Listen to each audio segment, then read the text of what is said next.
Hello guys, welcome to Appa's kitchen. ಇವತ್ತು ವಿಡಿಯೋದಲ್ಲಿ ನಾನು ಈರುಳ್ಳಿಕಾಯಿ ಜ್ಯೂಸ್ ಯಾವ ಥರ ಮಾಡೋದು ಅಂತ ಹೇಳ್ಕೊಡ್ತೀನಿ. ಇದು ಆರೋಗ್ಯಕ್ಕೆ ತುಂಬ ಒಳ್ಳೆಯದು, ದೇಹ ತಂಪಾಗಿ ಮಾಡುತ್ತೆ ಮತ್ತು ನಮಗೆ ಪಿತ್ತ ಏನಾದರೂ ಇದ್ದರೆ ಅದನ್ನು ಕಮ್ಮಿ ಮಾಡುತ್ತೆ. ನಾನಿಲ್ಲಿ ಒಂದು 4-5 ಈರುಳ್ಳಿಕಾಯಿನ ತೊಗೊಂಡಿದ್ದೀನಿ.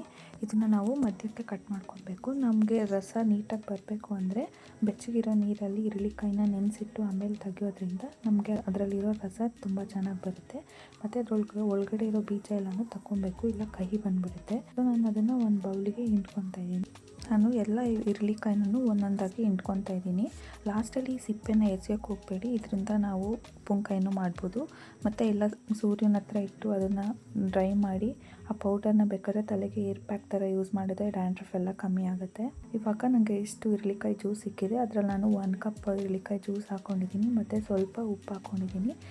ಈರುಳ್ಳಿಕಾಯಿ ಎಷ್ಟು ತೊಗೊಂಡಿರ್ತೀವೋ ಅಷ್ಟೇ ಸಕ್ಕರೆನ ಹಾಕ್ಕೊಬೇಕು ಮತ್ತು ಸ್ವಲ್ಪ ಪೆಪ್ಪರ್ ಪೌಡರ್ ಹಾಕ್ಕೊಂಡಿದ್ದೀನಿ ಮತ್ತು ಟೇಸ್ಟಿಗೋಸ್ಕರ ಸ್ವಲ್ಪ ಚಾಟ್ ಮಸಾಲ ಹಾಕ್ಕೊಂಡಿದ್ದೀನಿ.